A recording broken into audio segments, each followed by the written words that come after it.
बाजियो ने हाँ नाश्ता पानी भ गेलै।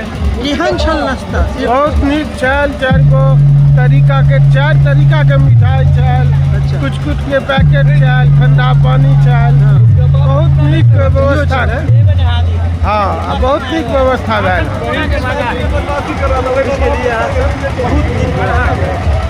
अब की खाना पीना में से हो सब? खाना में मटन है, पुलाव है, कचौड़ी है। अभी खाना कहाँ है?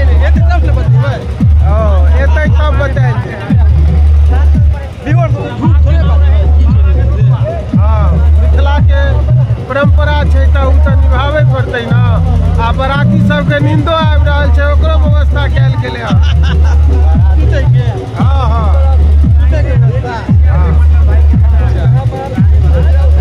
हमर यामा प्रसाद जे छै भरपूर मिठाई खेलक।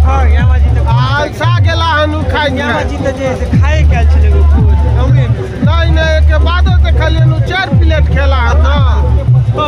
हाँ आ पड़ल छै तलसा गेला हन।